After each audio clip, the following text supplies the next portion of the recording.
Hello, j'espère que tu vas bien. Aujourd'hui, c'est From J. Ouais, on va se faire un petit boursin maison. Tu vas voir, c'est super facile à faire et ça revient beaucoup moins cher que dans le supermarché. Et en plus, on saura ce qu'il y a dedans. Alors, on est content.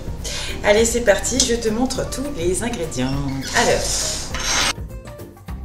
je vais avoir besoin d'un peu de crème fraîche, du vinaigre de cidre, celui-ci est fait maison, il est super bon. Du persil, mais de la ciboulette c'est encore mieux, là je n'en ai pas trouvé en frais, donc tant pis pour moi. Une gousse d'ail, alors soit le jus d'un citron, soit là du citron en bouteille, et 1 litre de lait, mais attention, du lait entier. Ou si c'est du lait qui vient directement de la ferme, c'est encore mieux. Alors c'est parti, on ouvre sa bouteille de lait et on va venir verser tout le litre de lait dans la casserole ou la marmite.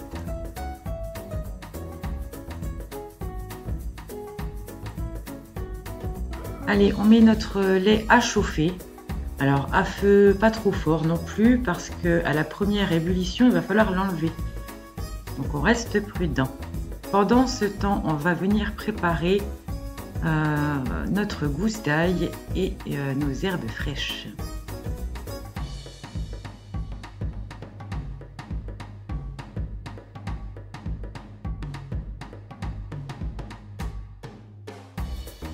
Mon ail et mon persil sont dans un tupperware, j'y ajoute un filet d'huile d'olive, 2 pincées de gros sel et un peu de poivre. Ça y est, les premières bulles sont là, je retire mon lait du feu. Je viens ajouter, alors c'est au choix, c'est pas obligatoire de mettre le citron, en fait il faut quelque chose qui acidifie. Donc là je mets 2 cuillères de citron et 2 cuillères de vinaigre de cidre, sauf que j'ai fait une petite boulette, tu vas la voir après.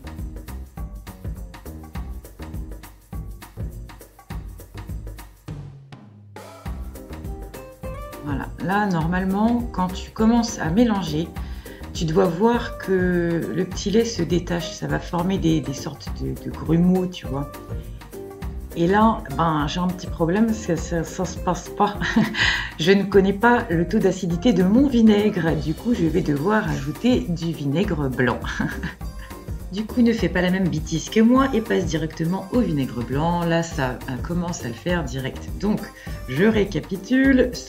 Soit tu mets 2 cuillères de citron et 2 cuillères de vinaigre, ou 3 cuillères de vinaigre blanc. Donc là, ça y est, ça s'est formé un petit chouille. Je vais essayer de te montrer ça de plus près.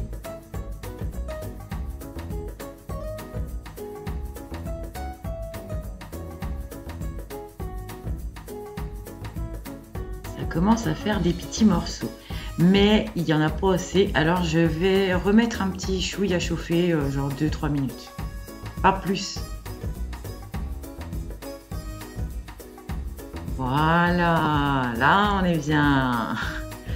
Tu vois, ça y est, on a notre fromage qui s'est formé.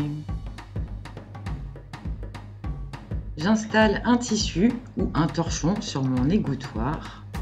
Ici, c'est un t-shirt qui était trop petit de mon fils que j'ai découpé. Et je viens mettre au fur et à mesure mon fromage. Je te conseille pas de mettre toute la marmite. En fait, tu vois, comme avec des pâtes, parce que sinon tu vas en foutre partout.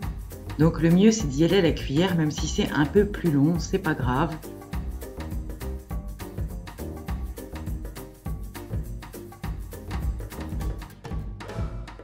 Voilà, maintenant il va falloir que je vienne l'essorer un petit peu, hein, enlever toute l'eau.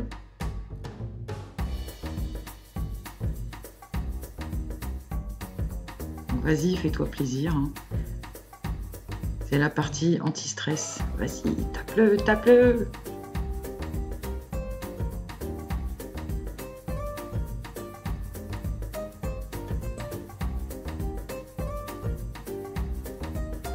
Et voilà, mon petit fromage. Allez, direction le plan de travail. On retrouve notre tupperware avec les herbes, l'ail, etc. Et regarde comme il est trop beau, franchement. Regarde-moi ça, magnifique. Eh bien, il n'y a plus qu'à mélanger avec notre assaisonnement. Je te conseille de goûter, comme ça s'il y a besoin de sel, de poivre ou quoi que ce soit, tu peux en rajouter. Pour que ce soit bien onctueux, je rajoute 2 cuillères à soupe de crème fraîche. C'est pas obligatoire, mais sincèrement, ça donne une texture quand même nettement plus agréable. Une fois que c'est fait, j'installe un cellophane dans un bol, n'importe, hein, ça peut être autre chose. Hein. Si tu veux lui donner une forme carrée, trouve un petit récipient carré. Et je viens tasser, remplir, tasser, remplir, tasser, remplir, tasser.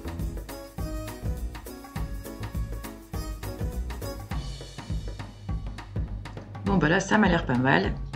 Comme je suis gourmande, je vais lécher la cuillère. Je viens recouvrir tranquillou pépéro. Et je réserve ça au frais pendant 1 à 2 heures. Nous voici 2 heures après, j'ai démoulé mon petit fromage, nous allons le peser, le déguster et comparer le prix avec celui du magasin. C'est parti! Allez, plonge la caméra. Yes! Alors, combien que tu pèses mon petit bonhomme? Hop là! 198 grammes. Bon, on va dire 200, on va pas chipoter non plus. Hein. Bon, 200 grammes. Alors, je te montre juste quand même la texture de cette petite merveille. Waouh, regarde-moi ça. C'est super. Attends. C'est une tuerie. Attends, je reprends un petit bout. J'en fous partout. C'est super bon. Excuse-moi. C'est un peu mal poli de parler en mangeant. Et j'ai regardé sur internet, le boursin est à 1,40 € pour 100 grammes. Donc ça nous fait 2,80 € pour 200 grammes. C'est le poids qu'on a. Et nous, on est à peu près à 1,20 € pour réaliser ce fromage. Donc c'est économique. C'est économique et en plus, enfin, on sait ce qu'il y a dedans, quoi. Hein, du lait, du vinaigre, nos herbes, notre ail, point final. Donc écoute, hein, je t'invite à faire ton petit fromage. Ça, sur des pommes de terre. Voilà, je te dis rien d'autre. Bon bah ciao ciao, puis à bientôt pour une prochaine recette. C'est ma chaise qui grince, t'inquiète pas. Bisous bisous.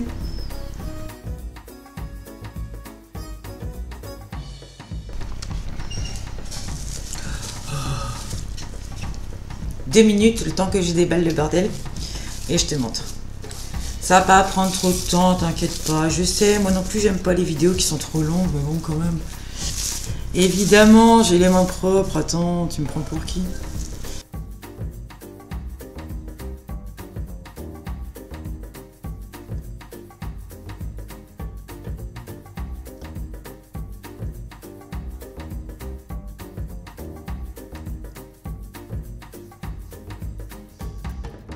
Je suis complètement tarée.